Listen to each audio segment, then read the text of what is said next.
So this is probably my biggest test refresh so far. Now I've sped up the majority of this so it doesn't take too long. I'm just wetting it all down so that I can really start to try and form some clumps. As you could tell before, there was literally no clumps at all to try and preserve overnight. So I'm definitely wetting it down a lot more than what I normally need to when I'm doing a refresh. So it's getting kind of quite squishy by this point with all the water that I'm just adding in and helping it to start to go in and form its curls. The atomizer I'm using I love because it's just a great way to get a constant stream and really have good control over the amount of water. So the Kinky Curly Custard is the first of the two products that I used. I don't use a whole lot, but I just put a little bit of that to help it hopefully form into its curls. A little bit on each side. My hair's quite wet, so that's quite good. I still do add some water to my hands as well as I go. And then I'm using the Matrix gel defrizzer. So again, a bit of this on each side, spread out over my hands before I add it in. This one's quite jelly-like, but it's nice and light. I still get it up into the top a little bit as well. Again, lots and lots and lots of scrunching as I help it try and form.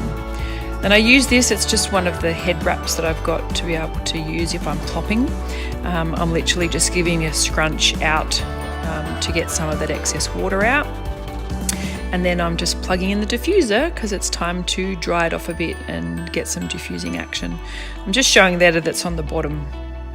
Yeah, so it's on the bottom two settings for that. This I've put to 4 times, so it's super sped up so that you don't have to spend too long. But I literally probably only spent 2 or 3 minutes diffusing. This whole routine took me a few seconds shy of 10 minutes from dry start right through till about 70% diffused. So I'm just working my way around. In the beginning I'm staying a bit longer in some patches, and after a while I'm on there a little bit less. If I go to about 70%, I'm going to reduce the chance of having too much frizz, but getting the cast well enough that it'll be able to finish off and not feel like I don't have the curls formed.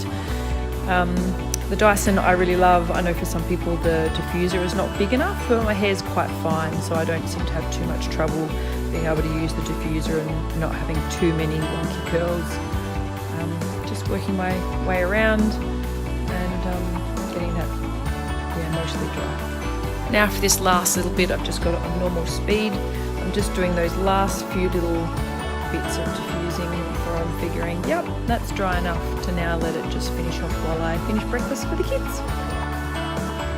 So it's fully dry now. I'm just showing you, before I scrunch out the crunch, how the curls are formed. There's a nice cast. You can see some clear curls formed through there. So let's have a look. And now with a bit of camera magic, I have scrunched out all the crunch and I'm back to just my nice soft curls, not producty feeling at all. And considering it only took me 10 minutes, I realised that I don't have to worry too much after swimming or co-washing to style my hair for the next day. I can just do that in the morning.